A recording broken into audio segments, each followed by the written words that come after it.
Darul, ini juga ada tambahan pertanyaan tadi terkait beasiswa Qatar Foundation ini, apakah harus lulus beasiswanya dulu nanti terus otomatis lulus kampusnya juga, atau justru sebaliknya atau bagaimana? Karena katanya dari 9 univ yang buka cabang di sana tadi katanya syarat-syaratnya beda. Dijelaskan yang tadi. Ya, saya berikan kesempatan dulu ke Darul untuk Baik, terima kasih banyak atas pertanyaannya. Jadi yang pertama, beasiswa yang saya dapatkan itu beasiswa dari Qatar Foundation itu tidak diterima oleh semua kampus yang ada di dalam Qatar Foundation. Jadi masing-masing kampus itu memiliki kebijakan yang berbeda. Akan tetapi karena Hamad bin Khalifa University ini adalah Islamic University-nya Qatar, maka dia langsung mendapatkan kucuran beasiswa dari Qatar Foundation.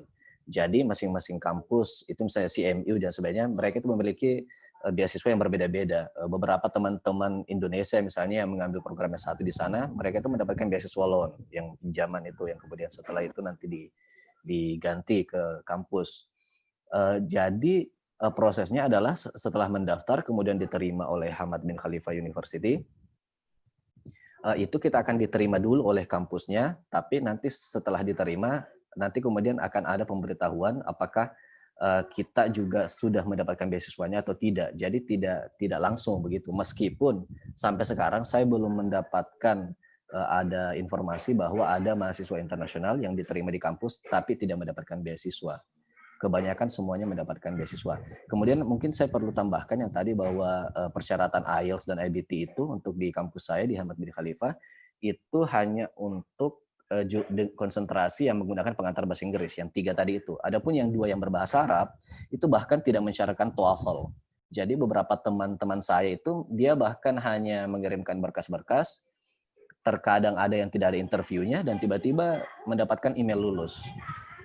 Terkadang juga ada yang seperti itu. Jadi saya rasa di forum yang sangat baik ini, beasiswa Qatar Foundation di Hamad bin Khalifa University itu bisa tersebar dengan baik oleh teman-teman sehingga lebih banyak yang bisa mendaftar di sana, sehingga lebih banyak yang bisa mendapatkan peluang untuk berkuliah di sana.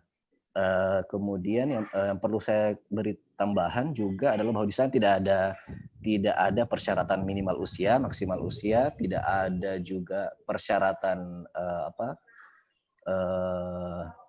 pendidikan terakhir. Jadi banyak di antara teman-teman mahasiswa di sana yang banyak teman-teman mahasiswa di sana yang sudah 2 kali sudah double masternya, bahkan ada yang triple.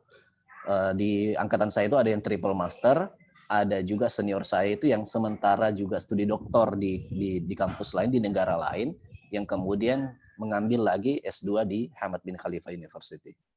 Nah, saya kira cukup jelas. Terima kasih. Kembali ke sebagai closing statement ya, tentang kecerdasan, saya kira saya sangat setuju dengan perkataannya almarhum Eyang Habibie tentang kecerdasan dan keuletan.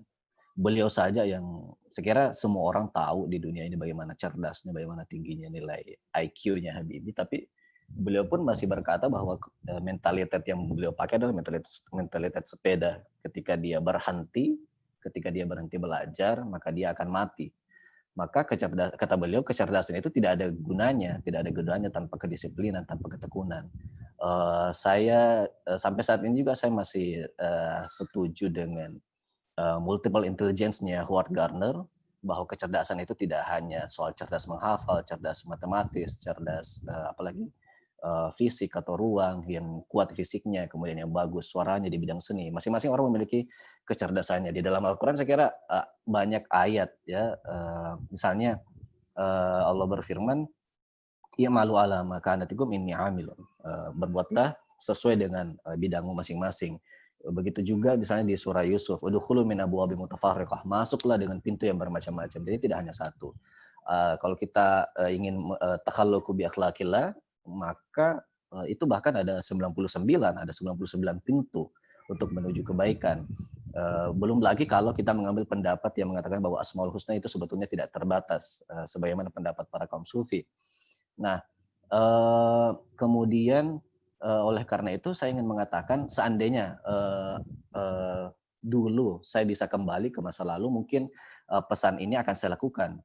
Yang saat ini tuh yang saya lakukan adalah saya mendapatkan nasihat ini dari dosen saya yang sekarang, Dia berkata bahwa usahakan setiap kalian membaca apapun itu, artikel koran, postingan di media sosial yang menurut kalian bermanfaat, bisa dijadikan referensi, usahakan selalu mencatat itu. Apakah mencatatnya itu online ataupun offline, itu apa saja. Yang jelas mencatat, karena kalian akan membaca banyak hal dan kalian pasti akan melupakan banyak hal. Maka seharusnya seorang penuntut ilmu itu memiliki catatan. Catatan itu baik inspirasi yang tiba-tiba muncul di kepalanya, tiba-tiba muncul rasa penasaran tentang sesuatu, kalau bisa jangan tidur sebelum mendapatkan mendapatkan jawaban dari rasa penasaran itu. Jadi menjaga rasa penasaran, rasa ingin tahu tentang sesuatu itu penting dalam menuntut ilmu agar kita tidak bosan. Kemudian mencatat catatan-catatan apa saja, nasihat-nasihat apa saja, termasuk doa-doa misalnya. Nah, langsung ke Kak Karim.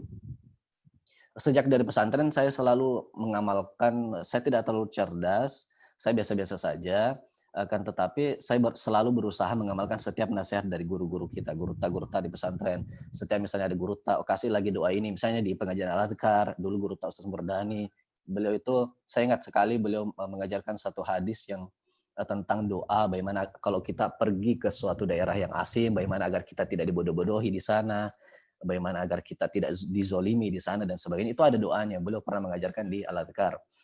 Kemudian ada lagi misalnya guru Ustadz Safri. Saya ingat sekali beliau suatu ketika jadi di pesantren itu setelah sholat subuh ada kegiatan kalau nggak salah di pesantren, sehingga kita ngobrol-ngobrol dengan ustadz-ustadz di depan masjid itu. Disitulah banyak ilmu-ilmu yang saya dapatkan. Salah satunya adalah tentang ultimate goal dari kehidupan kita, yaitu happiness, kebahagiaan. Nah, ajaran yang beliau sampaikan ini ke saya itu sangat melekat dalam diri saya.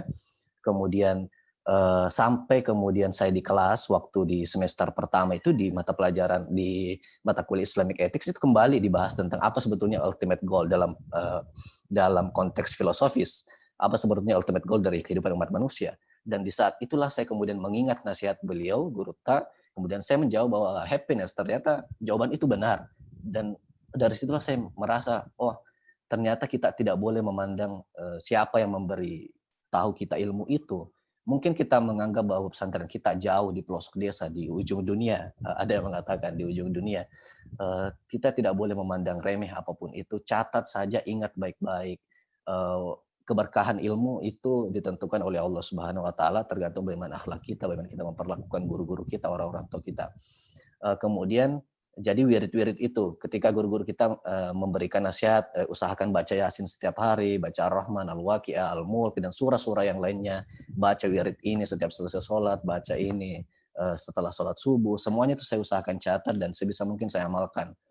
Kemudian setiap selesai sholat saya mengusahakan untuk membacakan Al-Fatihah, tentu terutama kepada orang tua, kepada guru-guru kita dan orang-orang yang berjasa dalam kehidupan. Jadi ada 3 pihak yang selalu saya doakan, yaitu guru-guru, orang tua, dan orang-orang yang berjasa. Mungkin bukan guru, mungkin bukan orang tua, bisa jadi teman dan sebagainya, tapi saya merasa mereka berjasa dalam hidup saya. Pasti saya selalu mendoakan orang-orang seperti ini. Kenapa? Karena itu melandaskan dalam suatu hadis Nabi yang mengatakan bahwa ketika seorang muslim mendoakan saudara muslim yang lainnya tanpa sepengetahuan dia, maka doa itu akan kembali kepadanya. Jadi secara otomatis jika kita sebetulnya ingin didoakan oleh guru-guru kita, oleh guru-guru kita, doakan mereka, baik mereka yang sudah terlebih dahulu, yang sudah almarhum, maupun yang masih hidup, kita doakan mereka, kirimkan Al-Fatihah, sehingga kita berharap dengan doa itu kembali berkahnya kepada kita.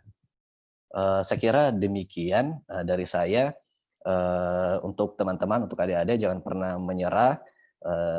Saya tidak saya tahu bahwa kecerdasan itu ada, kecerdasan itu berpengaruh, tapi kecerdasan itu akan kalah kepada ketekunan, akan mengalahkan orang-orang yang cerdas tapi malas. Sekira demikian, terima kasih.